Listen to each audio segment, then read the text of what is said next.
जय हिंद साथियों। Honourable press के मेंबरान और हमारे साथी विनीत जी, कर्नल प्रदेशी, कर्नल प्रमोद कुमार जी और बाकी हमारे जितने भी साथी यहाँ पे हैं, सबका स्वागत और धन्यवाद। साथियों,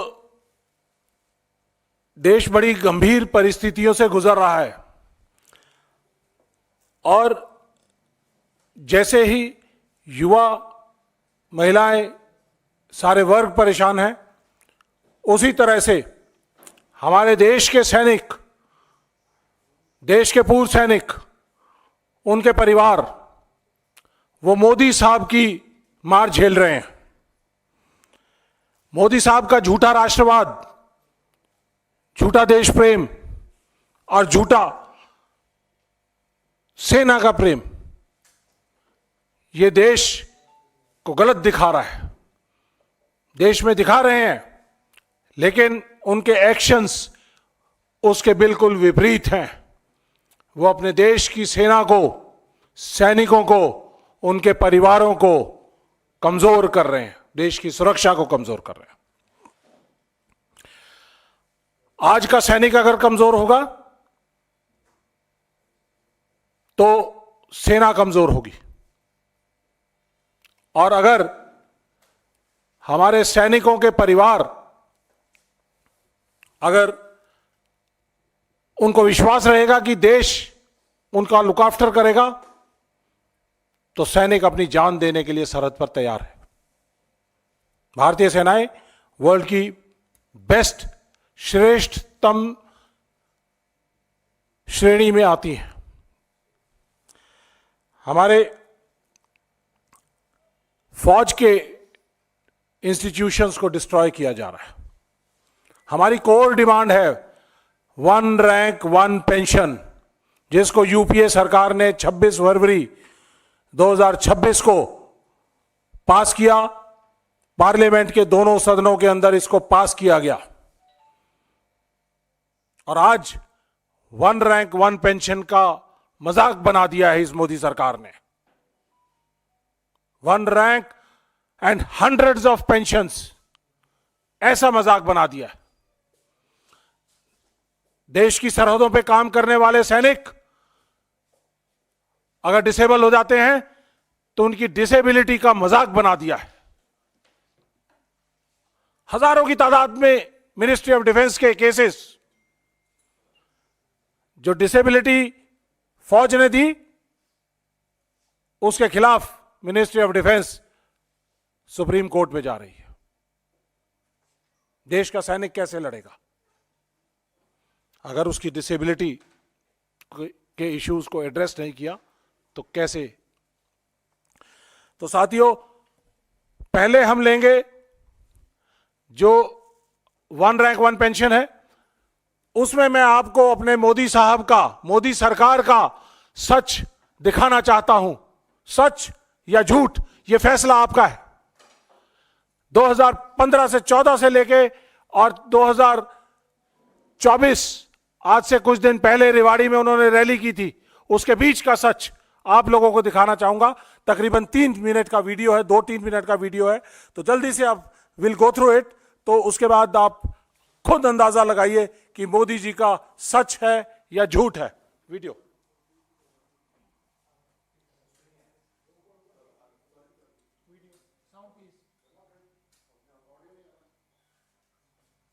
कई दशकों से हर सरकार से मांग कर रहे थे 1 रैंक 1 पेंशन। ये सरकार आने के बाद हमने वादा किया था कि हम 1 रैंक 1 पेंशन लागू करेंगे, और मैं आज मेरे वीर जवानों के सामने सर झुका करके इस वादा हमने पूरा कर दिया। आज मैं संतोष की अनुभूति कर 5,500 करोड़ रुपया वितरित हो चुके हैं।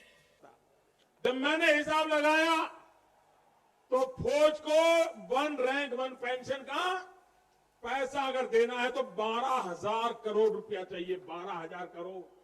ये फौज के जवानों के साथ धोखा है कि नहीं है? फौज के जवानों के साथ धोखा है कि नहीं है? अगर उनको देना था तो 12,000 करोड़ रुपए का प्रबंध करना चाहिए था कि नहीं करना चाहिए था? हमने किया। और भाइयों बहनों, हमने वन रैंक वन पेंशन लागू कर दिया। 4 किस्त में पैसा देना तय कर लिया। अब तक 6,500 करोड़ रुपए हम दे चुके हैं। भाइयों बहनों, आगे वाली किस्त भी इस बजट में देने का फैसला कर लिया। इन कागज पे चीजें इकट्ठी करते करते मुझे 1.5 साल लग गया। सब बिखरा पड़ा था। पूर्व सैनिकों के नामों का ठिकाना नहीं मिल रहा था। संख्या सही नहीं मिल रही थी। मैं हैरान था। देश के लिए मरने मिटने वाले फौजियों के लिए सरकार के पास सब बिखरा पड़ा था। मैंने वादा किया, मैं वादा पूरा करना चाहता हूं, लेकिन सरकार की तिजोरी में इतनी ताकत नहीं है कि एक साथ 12,000 करोड़ रुपए निकाल दें। ये लोग तो 500 करोड़ की बात करके चले, मान लेंगे। भाइयों बहनों, ये निवृत्त फौजियों की ताकत थी कि मैंने निर्णय कर लिया और अब तक 4 किस्त दे चुका हूं। 10,700 करोड़ रुपया उनके खाते में जमा हो गए और बाकी किस्त भी पहुंचने वाला है। ऐसा ही एक संकल्प मैंने आपके सामने किया था वन रैंक वन पेंशन को लेकर के, कि वन रैंक वन पेंशन न सिर्फ लागू हो चुका है, बल्कि अब तक 35,000 करोड़ रुपए हमारी सरकार द्वारा वितरित किए जा चुके हैं। राजस्थान के मेरे वीर भाई और बहनों, मोदी ने अपने सैनिक परिवारों को वन रैंक वन पेंशन इसकी गारंटी दी थी। हमने अब तक 70,000 करोड़ रुपए वन रैंक वन पेंशन के तहत हमारे सेना के जवानों को मिल चुके हैं। यही रेवाड़ी में मैंने पूर्व सैनिकों को वन रैंक वन पेंशन लागू करने की गारंटी दी थी। रेवाड़ी की वीर धरा से लिया गया वो संकल्प मैंने आपके आशीर्वाद से पूरा किया। अभी तक ओआरओपी के तहत वन रैंक वन पेंशन के तहत पूर्व सैनिकों को करीब करीब 1 लाख करोड़ रुपए मिल चुके हैं। हम जानते हैं ग्राफ साथियों, इकोनॉमी किस तरह से ग्रो होती है मोदी साहब ने सिखा दिया है सबको। इस हिसाब से मेरे ख्याल से 5 ट्रिलियन की बात करते हैं, ये हो सकता है 15-20 ट्रिलियन तक हो सकता है, 1 साल के अंदर पहुंच जाएंगे। यह है मेरे मोदी साहब का, मेरे प्रधानमंत्री जी का सच या झूठ, यह फैसला आपको करना है। यह ग्राफ मैं आपको बताना चाहूंगा कि 2014 के अंदर जब हमने वन रैंक वन पेंशन की लड़ाई लड़ रहे थे तो पूरा मसौदा तैयार किया गया। टोटल खर्चा इसके ऊपर 8,300 करोड़ रुपए आना था। 2015 में जब इसको इंप्लीमेंट किया गया मोदी सरकार द्वारा, तो इसके बहुत सारे पहलू जो है वो हटा दिए गए और 5,300 करोड़ टोटल आउटले जो है वो पास किया गया। उसके बाद 2017 में, 18 में, 19 में ये बढ़कर 2019 में बढ़कर ये तब तक टोटल सिर्फ 17,000 करोड़ के आसपास होना चाहिए था। और OROP 2 आने के बाद ये ज्यादा से ज्यादा 23,000 करोड़ रुपया होना चाहिए था। ये मेरी प्रेजेंटेशन नहीं है, मिनिस्ट्री ऑफ डिफेंस की 23 दिसंबर 2022 की प्रेजेंटेशन है, जिसके अंदर कहा गया 23,000 crore one rank one pension के लिए निर्धारित है आज तक। तो साथियों, उसके बाद अक्टूबर 2023 में राजस्थान के चुनावों के अंदर झुंझुनू की रैली के अंदर बताया 70,000 करोड़ रुपया दे चुके हैं। और अभी कुछ दिन पहले रेवाड़ी में रैली हुई थी, तो उस रैली के अंदर बताया 1 लाख करोड़ से ज्यादा दे चुके हैं। मोदी जी, देश को झूठ बोलना बंद करें, देश की सेनाओं के साथ झूठ बोलना बंद करें। आप जुमलों की सरकार चलाते हैं, देश के सैनिक जुमले नहीं, ना तो बोलते, ना सुनते और ना समझ सकते। देश के सैनिक अपनी सरहदों के ऊपर अगर यही जुमले देने शुरू कर दे, झूठ बोलने शुरू कर दे, तो ये अग्रेशन और ये सरहदें हम महफूज नहीं कर पाएंगे। मेरे सैनिकों से झूठ बोलना बंद करो।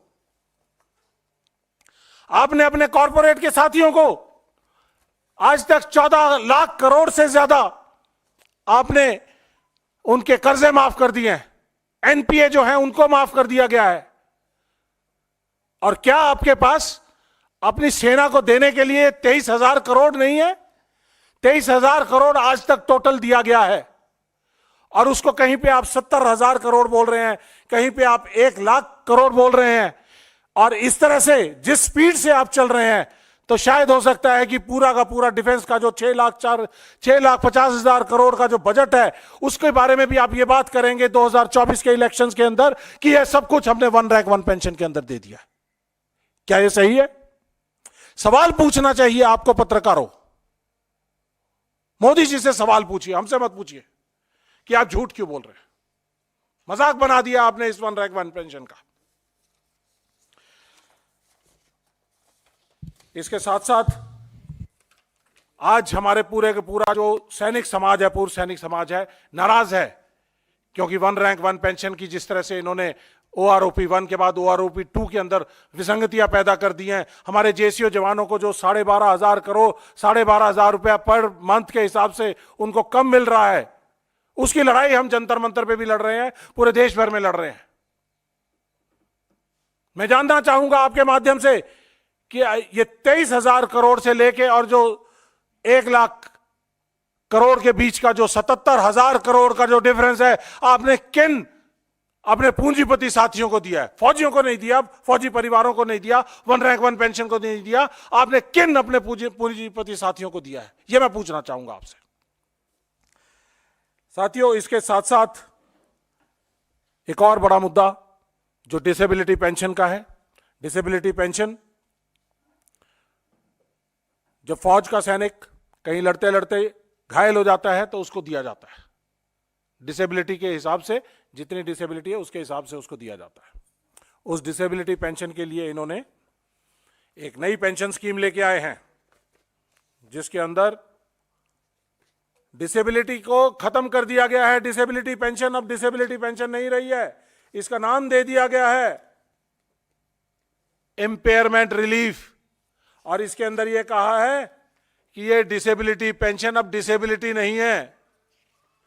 और ये बोलते हैं जो डिसेबल्ड सोल्जर को जो पेंशन मिलती है, उसके लिए उन्होंने लिखा है, this is not a pension and shall cease upon the demise of the recipient. अगर सैनिक को पेंशन मिल रही थी, डिसेबिलिटी पेंशन, तो डिसेबिलिटी पेंशन मिलने के बाद अगर उसको उसका देहांत हो जाता है तो उसके परिवार को उसके पूरी पेंशन मिलती रहती थी। फैमिली पेंशन के तौर पे उसको 40% कम किया जाता था। लेकिन आज उसको ये डिसेबिलिटी पेंशन का जो पोर्शन है वो 0 हो जाएगा। मोटी मोटी बात इतनी है कि अगर 100% डिसेबल्ड सोल्जर को 100 रुपीज पेंशन मिलती थी, तो 100 रुपीज उसको डिसेबिलिटी पेंशन मिलती, 200 रुपया। और जैसे ही उसका देहांत हुआ तो यह पेंशन 200 रुपए से घट के सिर्फ 50 रुपए मात्र रह जाएगी। 150 रुपए मोदी साहब इस पेंशन से निकालकर अपने पूंजीपति साथियों को देंगे। ये पेंशन पॉलिसी है। यह है मोदी जी का देश प्रेम, सेना का प्रेम, राष्ट्रवाद। पहले ये जो डिसेबिलिटी पेंशन थी इनकम टैक्स के परव्यू से बाहर थी। अब क्योंकि ये डिसेबिलिटी पेंशन ना रह के इंपेयरमेंट रिलीफ है, तो ये इनकम टैक्स के दायरे में भी आ गई। तो जो 200 रुपए पेंशन मिलती थी तो उसके ऊपर 30% टैक्स लग के उसको सिर्फ मात्र 140 रुपए मिलेंगे। ये फर्क है।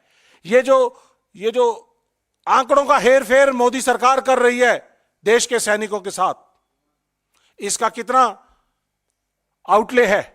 टोटल आउटले सिर्फ 4,000 करोड़। मोदी जी 14 लाख करोड़ एनपीए में आप माफ कर सकते हैं अपने सैनिकों को, पूर्व सैनिकों को जिन्होंने लड़ते लड़ते घायल हुए हैं, उनको 4,000 करोड़ नहीं दे सकते? उस 4,000 करोड़ की लूट करने के लिए आपने नई पेंशन पॉलिसी निकाली है और इसको डिसेबिलिटी पेंशन को खत्म करने का काम किया है। शर्म आती है मुझे आप पे, आपके राष्ट्रवाद पे शर्म आती है, आपके सेना के प्रेम के ऊपर शर्म आती है। आपको कोई अधिकार नहीं कि आप सियाचिन में जाकर, कारगिल में जाकर, दराज में जाकर हमारे सैनिकों के साथ होली और दिवाली मनाएं। नहीं चाहिए ऐसी होली और दिवाली आपके साथ। हमें चाहिए तो सेना के घायल साथियों का सम्मान चाहिए, उनके परिवारों का सम्मान चाहिए। हमें 1 रैंक 1 पेंशन चाहिए। और इसका एक और पहलू, जो डिसेबिलिटी पेंशन्स किसी सैनिक को मिल रही थी उसके खिलाफ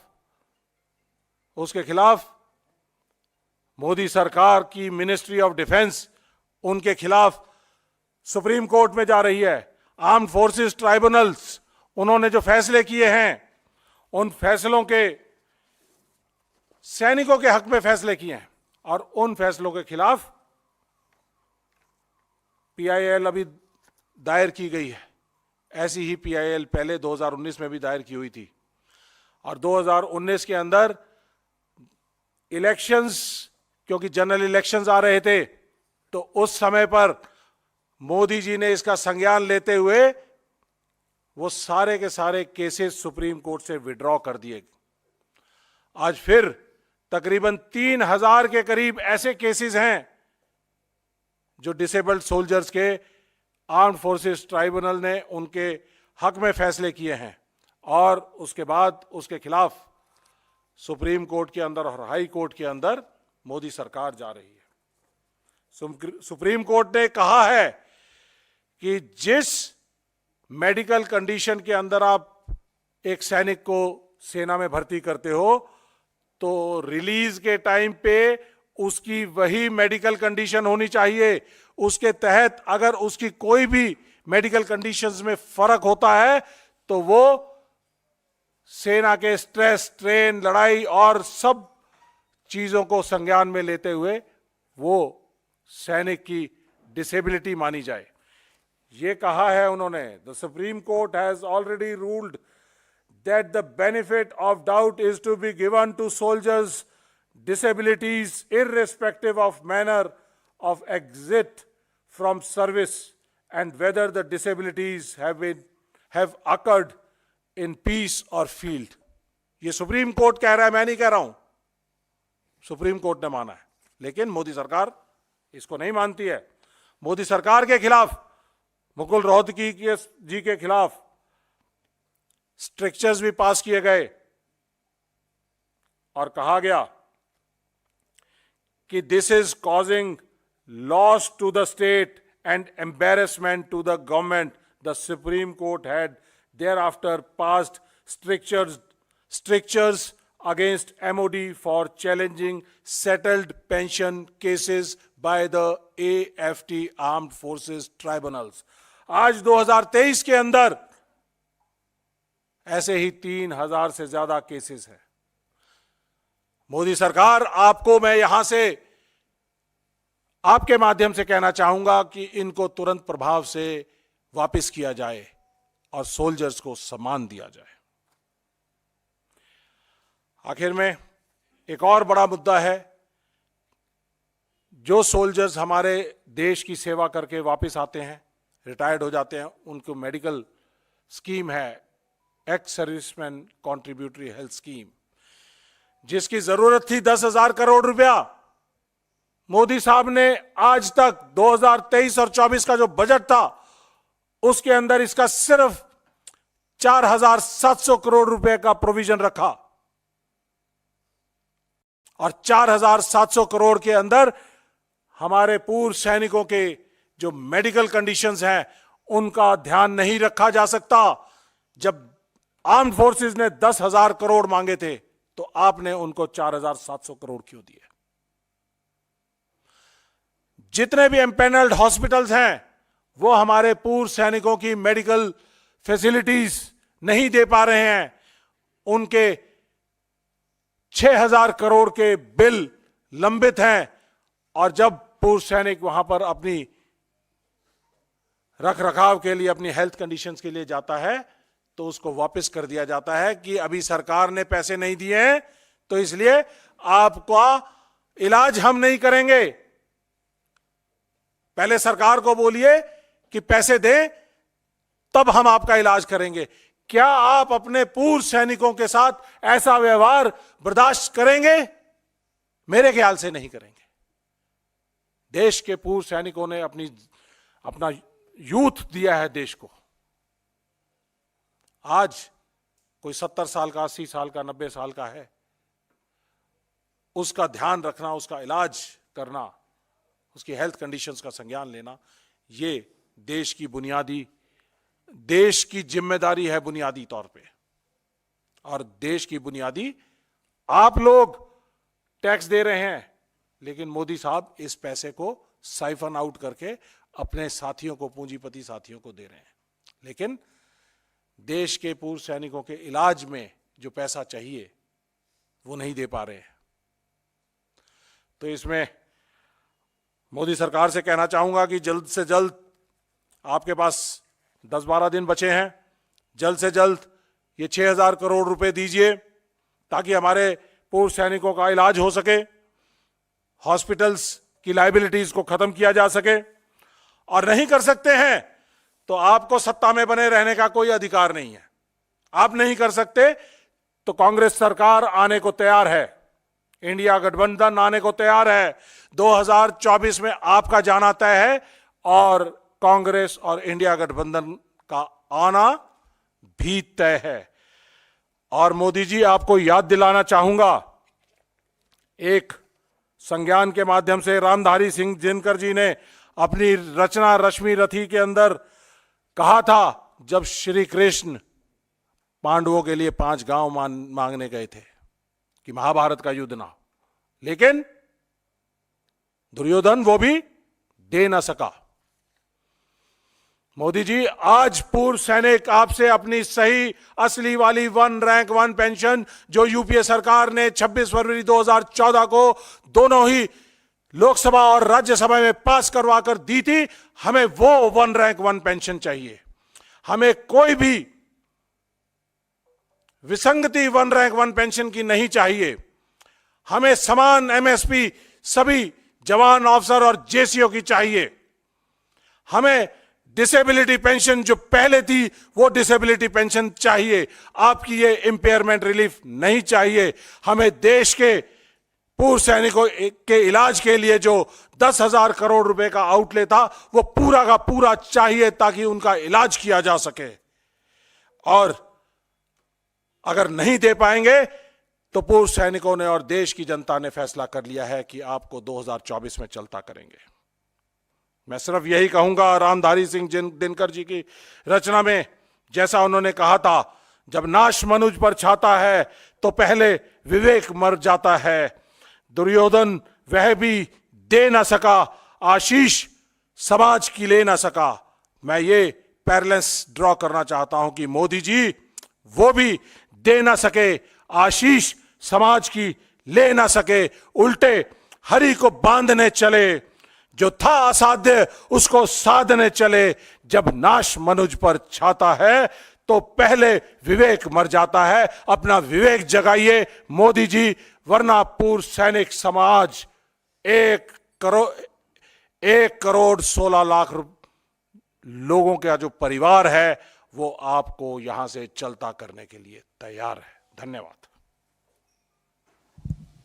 सवाल जी। Thank you very much.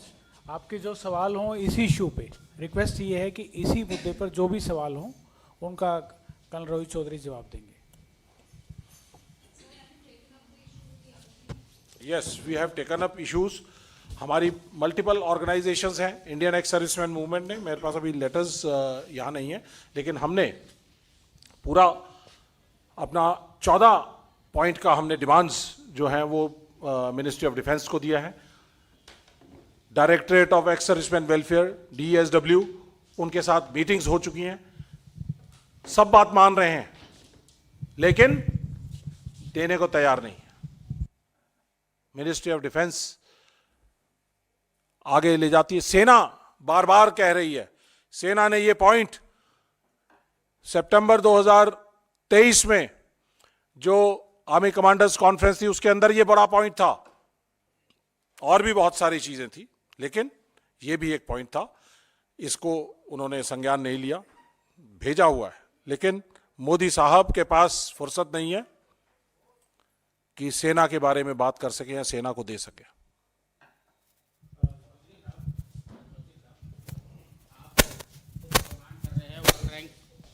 One rank one pension की डिमांड कर रहे हैं। आप ये कह रहे हैं कि 2014 में यूपीए गवर्नमेंट ने जो पास किया था, और अभी आप कह रहे हैं कि मोदी जी ने जो दिया है 23,000 करोड़ रुपया दिया है, तो what is the difference between both? देखिए, वन रैंक वन पेंशन का बड़ा सिंपल सा डेफिनेशन है। ये मैं आपको थोड़ा सा आप लोगों के समझ के लिए मैं आपको ये 26 फरवरी 2014 का यूपीए का ये ऑर्डर है, इसके अंदर एक डेफिनेशन दी गई थी। वन रैंक वन पेंशन बड़ा सिंपल, समान रैंक, समान लेंथ ऑफ सर्विस, समान पेंशन, चाहे वो कभी भी रिटायर हुआ हो या आगे कभी रिटायर होगा, सबकी सेम पेंशन, ये माना गया। लेकिन ये क्राइटेरिया, अगर ये माना, ये इंप्लीमेंटेशन ऐसे होती तो आज कोई भी विसंगति पैदा नहीं होती, लेकिन उन्होंने उसको इस तरह से ना देकर वन रैंक वन पेंशन की जगह वन टाइम एनहेंसमेंट दी है, जो 2014 में हुई। 2014 में जो डिमांड कर रहे थे, टोटल आउटले था 8,300 करोड़ का। जब नवंबर 2015 में ऑर्डर निकाला तो उसके अंदर इसको रिड्यूस कर दिया गया 5,300 करोड़ में, तो 3,000 करोड़ गायब हुए। तो कहीं ना कहीं तो फर्क हुआ। उसके अंदर यह कहा गया कि जो वॉलंटरी रिटायरमेंट आते हैं तो उन लोगों को इससे वन रैंक वन पेंशन से दूर रखा जाएगा। क्यों? फौज में पेंशनधारी तभी बनता है जब उसकी 20 साल की सर्विस हो जाती है अफसर, जवान 15 साल की सर्विस हो जाती है, तब उसको पेंशन मिलती है। हमारे यहां कोई सिस्टम नहीं है वॉलंटरी रिटायरमेंट का। पूर्व सैनिक वो तभी बनता है जब 15 साल उसके पूरे हो जाते हैं, पेंशनधारी बन जाता है। तो उसको क्यों महरूम रखा गया? तो ये बहुत सारी चीजें हैं, इन्होंने लगातार, हम इस बात को उठा रहे हैं। 2019 के अंदर इसकी इक्वलाइजेशन की गई, वन रैंक वन पेंशन के हिसाब से हर साल इसकी इक्वलाइजेशन होती है। लेकिन जब इक्वलाइजेशन आप 5 साल में करोगे तो 5 साल में हर साल 12 महीने रिटायरमेंट्स होती हैं, हर एक की अपनी अपनी अलग अलग पेंशन होगी। 12 गुना 5 60 पेंशन एक रैंक की, और अलग अलग सर्विस हुई तो कितना कॉम्बिनेशन, अगर परमिटेशन कॉम्बिनेशन अगर बनाना चाहे तो हजारों तरह की पेंशन बन गई। तो ये फर्क है। हमारा सिर्फ सवाल यह है कि आप देश से और देश के सैनिकों से झूठ नहीं बोल सकते।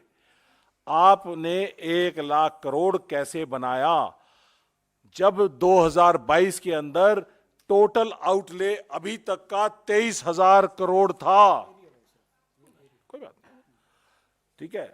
तो ये सब 23,000 करोड़ था, तो आज उसको 1 लाख करोड़ कैसे बना दिया?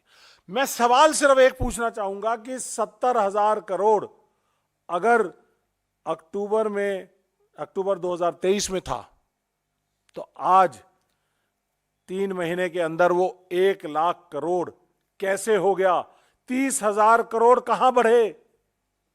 इतनी स्पीड से तो मोदी साहब, मेरे ख्याल से अगर हम 10 साल की जीडीपी लगाएं तो 10 साल की जीडीपी भी नहीं बढ़ सकती है। ग्रोथ रेट कितना? 33%। जीडीपी का ग्रोथ रेट क्या है? 6%। तो आप 33% तो 3 महीने में बढ़ा गए। तो क्या किसको बेवकूफ बना रहे मोदी जी? दिखता है सबको, सबको समझ आता है। आप लोग पत्रकार बंधु हैं, बताइए। Thank you very much.